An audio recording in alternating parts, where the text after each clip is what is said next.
Hey, what is going on, YouTube? It's your boy, Skinny Penis. No, I'm just kidding.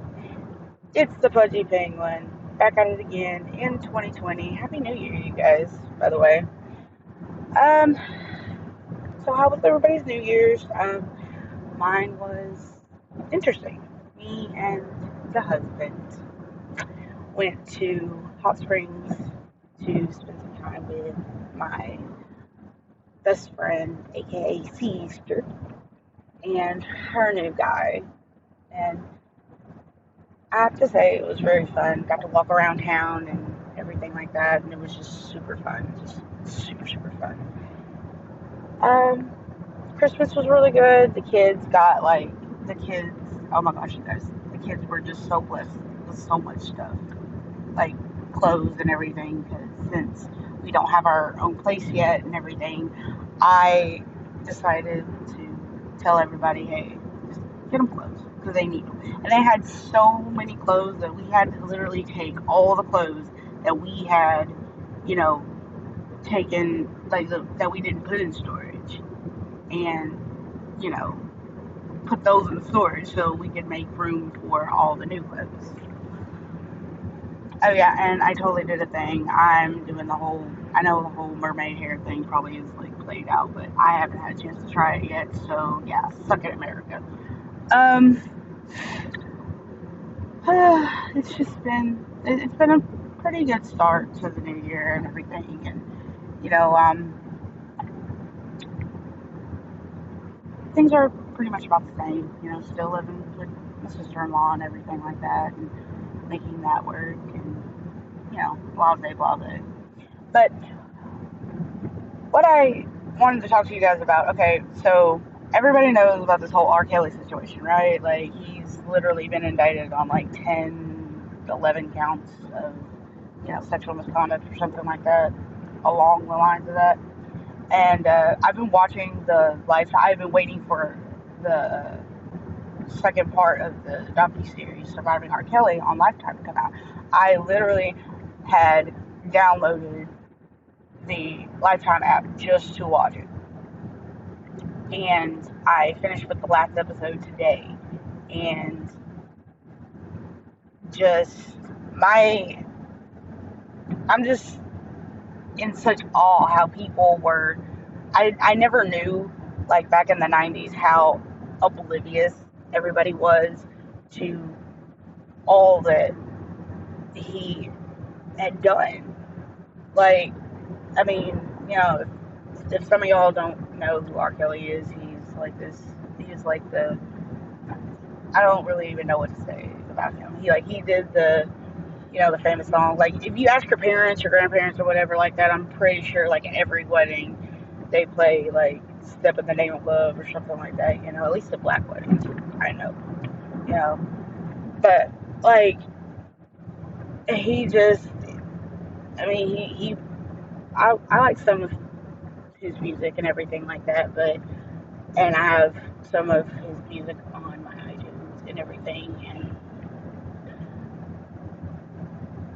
I mean, it explained a lot about his life and things that we never knew about him, about how he was abused when he was a kid, and you know basically they were, I guess, in a way trying to humanize him, where it's like they were trying to make him not so much look good, but pretty much you know get more in depth about him. And then, like, all the women that have come forward about all the stuff that they had been through and whatnot. It was, I felt for them, and I felt proud, because for you to go up against somebody that is quote unquote so powerful and has money, and you know just just the fact of having the courage to say, you can have all the money in the world, but you will be held accountable for what you have done. And I think, in a way, that says to me that especially since with the whole Me Too movement and the Harvey Weinstein thing, a lot. I feel as though a lot more women have spoken out about sexual assault, sexual abuse, and everything like that. I mean, even years after it's happened, and I feel as though the way that the laws are set up and everything, there's like a statute of limitations on rape. There is none on murder, which I mean, I totally get. You know, there's been people that have been arrested for murder for like 30, 50 years after the fact. And I just, there's a statute of limitations on rape. Yeah, in some places it's 5 years. And then there's other places where, you know, because I'm guessing, and I looked into this, I feel, and the reason why there's a statute of limitations is on certain rape cases is because like when they collect if you know the person reports and they collect DNA and everything like that, it's like you know it's basically DNA evidence. But now it's gotten to where like even years and years after the fact, like some women have held on to the garments, you know, if they have like fluids on them or something like that, but it only remains viable for so long. And like I get it. I totally understand. But still but you know, and then you have like, you know, the people who are on the outside looking in saying, well, why did you wait so long? Why did you do this? Why did you that? Like people need to really understand that being raped or being sexually assaulted, that is traumatic, especially if you're a child. You know, like, I mean, like I said, on a personal level, I know what it's like. You know, I was 13 years old and it happened all the way till I was 14. I didn't report mine until like a year later because at that time I was 13 years old. You know, I didn't know anything about sex. I didn't know anything about what was happening to me. All I thought was, you know, in the back of my mind, I was like, is this, you know, this is normal. You know, this is what this, you know, this is what sex is like. This is what sex is supposed to be. When I ended up having to go to a mental hospital, and like my first week there, they had a survivors group, and my new therapist that I was assigned there, she basically had walked into my room and asked me, like, hey, you know, and she was talking to me about it and she was starting to describe it, and then I just literally sat there dumbstruck, like, oh my god, that's exactly what dude did to me. And I broke down crying, and we went in there and reported it, and it felt like a weight was lifted off me. And then they went to my granny's house, you know, and they arrested him. And at the time, my mom had a broken arm, and like cause she had just pulled into my granny's house. We were all staying, me, my brother, my granny, and my mom were all staying with my granny at the time. And my mom had literally just pulled up, and she tried to whack him with her freaking cast. But I just wanted to see if anybody else had seen it and what your thoughts were on it, because there were some people that were in there that were basically like, because believe it or not, there's people that are out there actually supporting this dude. Like even after hearing everything, they're blaming everybody but the person that needs to be blamed, and that's sad. That's sad and it's stupid because like, okay, yeah, dude put out like a shit ton of good music. Okay, he did. I'm not gonna lie. You know, some of them are bangers. They got bars. I guess I don't know, but I just I just can't fathom how after all this time, 30 years, this shit happened for 30 years, and everybody just turned a blind eye to it. Like, Like, seriously, I don't, I don't get it. I guess it's just, with money comes power. Like, he literally was like, there's even a, like, Facebook page on there. It's called Surviving Lies, and a lot of people think that there's two white ladies in there that worked for him at one point. His former assistant and everything like that, and a lot of people are speculating that they are the ones behind it. And like the comment section was just lit with like it's like talking about how um it was those ladies, and just the way that they were talking about how he was and everything, and how he was to work with and everything. And his former assistant was like, well, I've had my kids around him. Like, honey, he was messing around with black women. He was smart, I guess, in a way. Like, for some, like because for a black man to pretty much in this day and age, or at the time, for a black guy to basically rape a white girl, it's just that, like, he would have been done and over with. And I mean, I'm not saying that he should have done that. He shouldn't have done it at all. I mean, I understand he is a very, very, very, very broken man, but that's no excuse for victimizing people. And like in his interview with Gayle King, and he literally just completely lost it. He lost his freaking mind.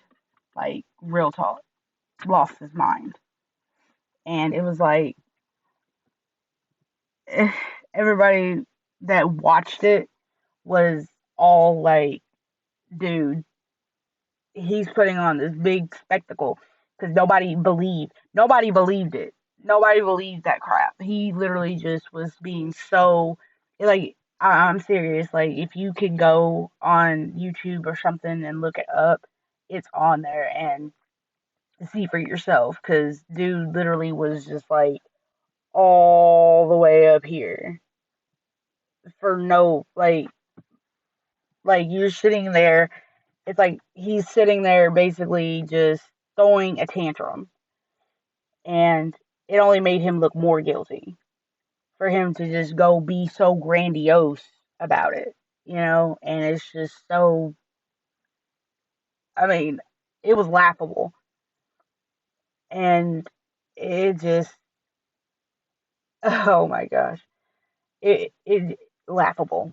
Like, you have to see it for yourself. You actually have to see it for yourself for you to know what I mean, and you let me know. Let me know in the comments or whatever, how, if you saw it or whatever, and let me know what you think.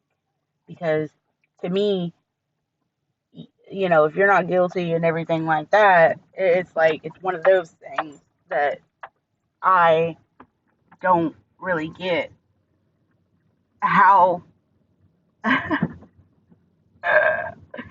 I'm sorry. I'm just thinking back on how stupid he was. Real talk. Just how dumb it was. Just how ridiculous it was. How over over the top he was. Like, yelling and screaming and everything. But I mean, like, about back to the Facebook page. Sorry, kind of segued. Um, like, the Facebook page, it was basically made to, like, what's the word I'm looking for? Like,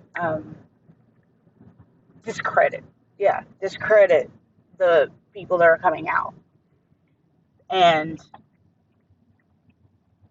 like, it was so bad that, like, cause one of the Faith, I think her name was Faith Rogers or something. It was one of the girls on there.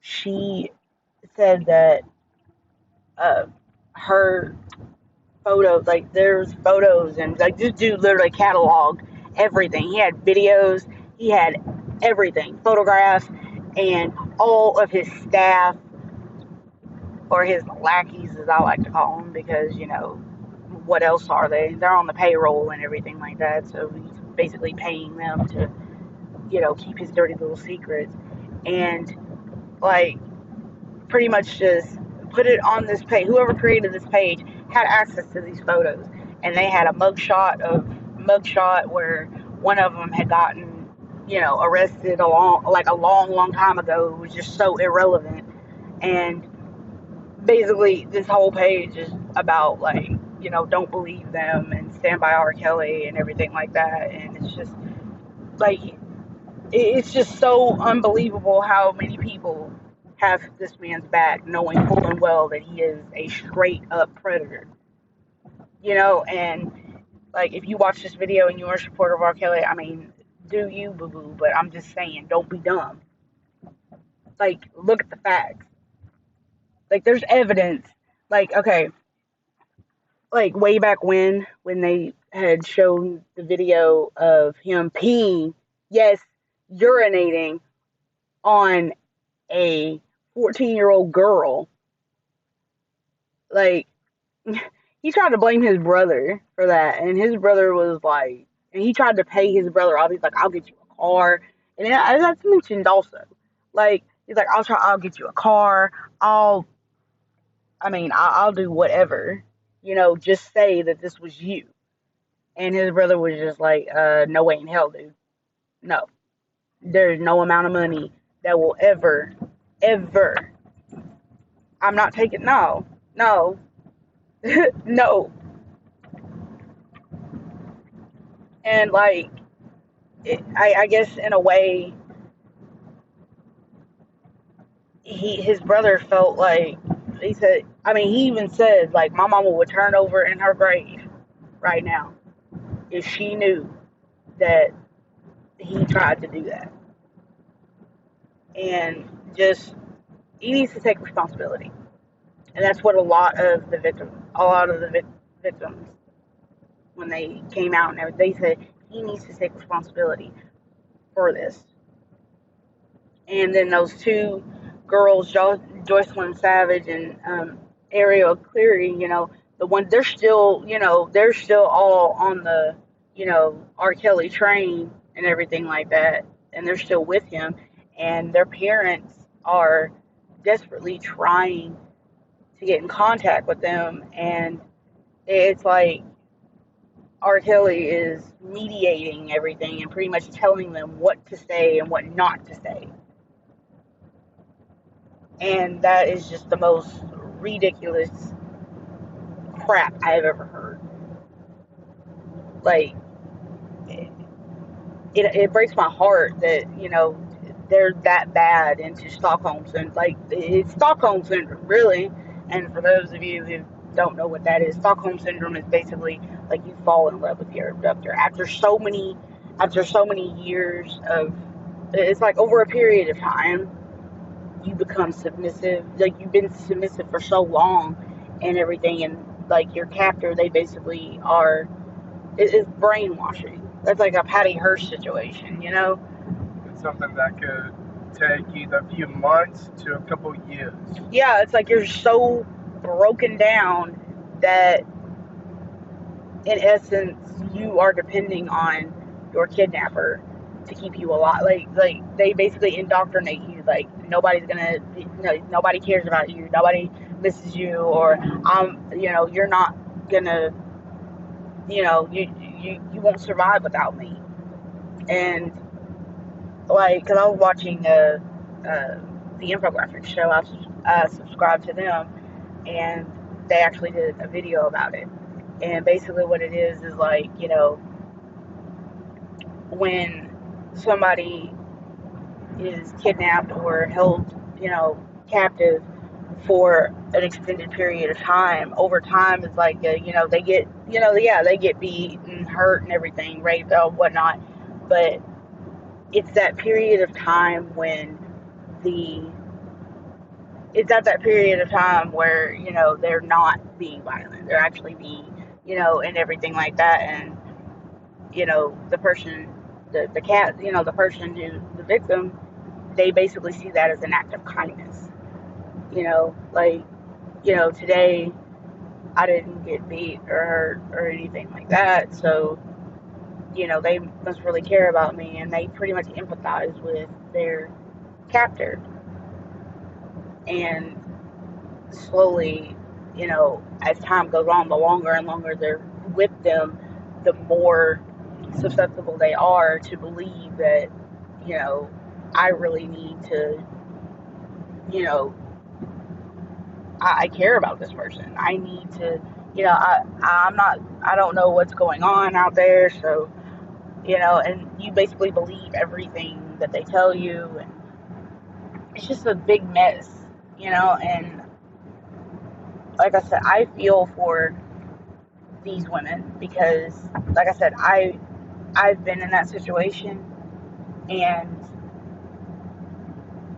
it just bothers me how, like, this dude was still doing concerts and shit, like, real talk, doing concerts and stuff. And there would be like rallies of, like, they did a hashtag mute Rkelly, and uh like, it was basically boycotting his concert and everything. And a few of his shows got canceled because, like, the overwhelming crowds of people, the throngs of people who were so against him and everything that were part of this group, they were basically like, they were boycotting him and, shit talking everybody that went in, saying, for, just listening to his music and everything like that is basically, they would they were basically saying, like, if you listen to his music, you go to the concerts and everything like that, that means you support him, you support child rape, and that,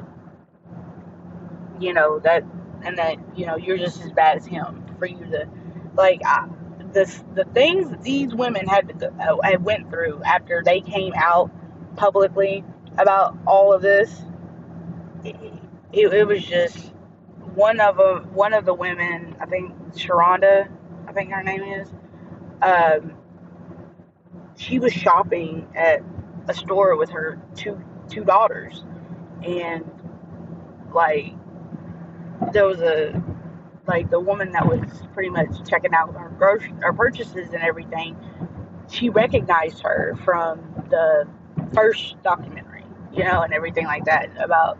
And then there was some women behind her that were like, "Oh, so this the bitch is coming after R. Kelly and everything like that," and they were like they were literally gonna beat her up in the parking lot of this store, and she had to literally run out that store with her two kids in tow, fearing for her life. Like, you know, I just I don't understand. Like, there's been people who their own family has, like, just pretty much stopped talking to them and disowned, not really disowned, but just stopped talking to them because it's like, you know, because I mean, the harassment didn't just extend to the victims. It extended to their families, everything, significant others, everything. Like, everybody got it. And just the stress of some of it all just pushed a lot of people out of these people's lives. And I think that was basically Art Kelly's way of saying, I'm gonna make sure I destroy your life, like you're trying to destroy mine. Like, he's basically is like, if I'm going down, y'all going down with me. And I think that is the most vindictive shit I've ever heard in my life. Like, man up. Just man the fuck up and admit what you did. Real talk. Just admit what you did. Like, part of me really wants to just, like, go off on him and make a freaking video and, like, address to R. Kelly. Like, you can call it Dear R. Kelly. Like, you did that shit. You did it. Like, it don't matter how famous you are. It doesn't matter how much money you have. Everybody should be held responsible for actions such as that. Period. Like nobody should be exempt from being prosecuted under the full extent of the law. If the president of the United States can be prosecuted and everything like that, like it's like what Rkelly, what makes you so damn special? Sure, you put out some really, really good music. Okay, wow, good for you. You put out some good music. But that's not but that still doesn't excuse the fact that you were up there raping little girls. Little girls that are now women that probably that some of them have little girls themselves and I mean it's like how dare you? You took something that didn't belong to you. Then there's evidence of you actually doing this stuff. Yeah, and then like you gonna sit there and blame your brother? Like that is some low, foul miss.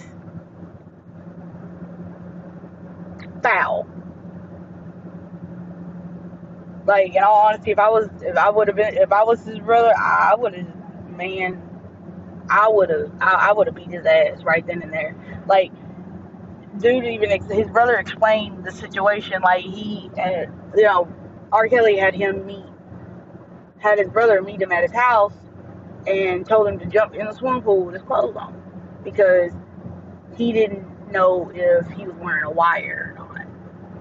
Like, he's like, I want to make sure you're not wearing a wire. And like, dude, if I was wearing a wire, I'd be honest and upfront with you.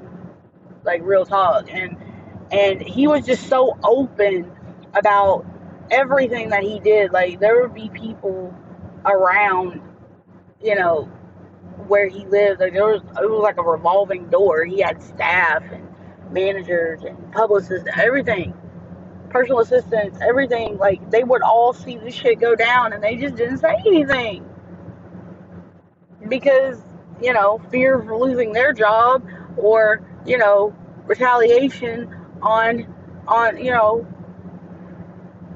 or I mean it was just all of this coming out 30 years later, and everybody's still talking about this whole R. Kelly situation when it should have been done, dealt with. And for them to just literally vilify the victims and say that and basically discredit them and you know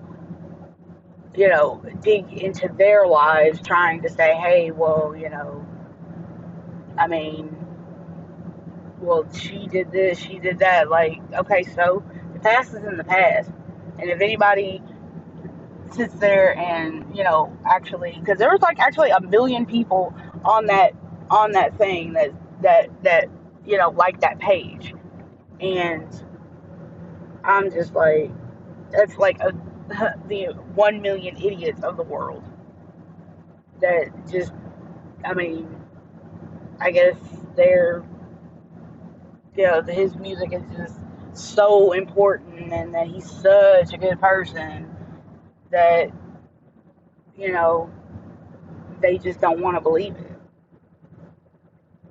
And that it's just ridiculous how they are putting so much stock into this man and they don't even know like the full extent what of what he has done, or they know what he's done and they just don't. They just like, well, I mean, okay, so I mean, yeah, he's facing like a shit ton of jail time. Like I didn't even know, but all of these, I think all of the 10 counts are what they consider a Class X felony. I didn't even know there was a Class X. I thought they just invented that shit for him. But I looked it up, and there is one, and that means like that's mandatory jail time. Like you, if he gets convicted, bro, like dude gonna be, that's a wrap.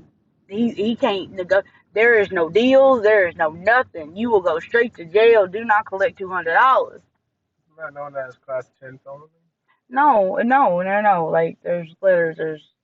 There's letters to it. It's like why. Class A and all that. Like Leah be probably one to tell you. I never even knew there was an X. And then like there's a disclaimer on the like and when you're watching the videos, when you're watching the episode, like before each part ends, like when the part ends and everything like that, to you know end up going to commercial or whatever. It basically was saying R. Kelly, of course he's gonna deny it. I mean, he was gonna openly admit that they, peed on a 14-year-old girl. I mean, who's gonna do that? What I mean, I guess what sane person would do that? Like they're gonna fight to the death. And then um, the next one said that they had that his defense, like the R. Kelly's lawyers and stuff, they have evidence and witnesses and stuff like that that were, that were being suppressed by the courts. Well, and at first I didn't really understand, but now I do. I feel as though that because whoever is over this case, like they're being smart because you don't know who he paid off, you don't know what you like that's basically like a wild card. Like you can't trust that situation. And I mean, and I applaud them for not making that admissible because it's like, dude's known for paying people off. I mean, he has no money right now. He can't make money, and he's got all these lawsuits and stuff like that. And I mean, he can't pay his child support. He can't do nothing. And for him, that's just like, I guess, it's a crushing blow. But I mean, still, you know, it's just that it's just the fact of they're playing it smart and they're playing it safe. And then like the last part was like talking about how the case should just be dropped because see a lot of the women that were that a lot of the victims, they went on to write books and stuff like that and get book deals and TV interviews and stuff like that to tell their story, and they're being basically compensated, and and his lawyers are trying to use that as uh, they're trying to basically say like these women will do anything for clout. Like after all this time, now you're coming forward when, if you listen correctly, a lot of them did go to the police and everything about R. Kelly in the beginning, but, and they're being persecuted for staying. I don't know if anybody out there has been in this. I've been in a situation. I've been in quite a few abusive relationships, and so it's been statistically said that it takes a total of a woman 7 to 12 times to officially leave her abuser. And like, believe me, I've heard it so many times. Like, well, why don't you just leave? Because it's not that easy. Like, especially with a person that has made you believe, like especially when you have nothing or you come from nothing, and that's why he preyed on that's why he preyed on these black women, because it was just like, they didn't have anything, they didn't have any family, and I think it was a Mexican girl who was a victim. I think she's Mexican, but she said that, yeah, she's mixed or with something, but like she said that he could smell a wounded like a wounded heart from like like from a mile away. He could tell who was prime real estate to victimize, and he took advantage of that. And as do most abusers, they seek out the weak, for the ones who really just don't have anybody, that is gonna have their back or whatnot. But in all, just in all fairness, just, watch the documentary yourself. tell me what you think, and let me know, how you feel. Really, like I said, I feel as though that it it's just ridiculous how it's just ridiculous to me. But that's all for now. Um, I'll probably try to make one later on, but no promises. But just have a wonderful day, and remember, stay litty like a titty. I love that. Later, tubes.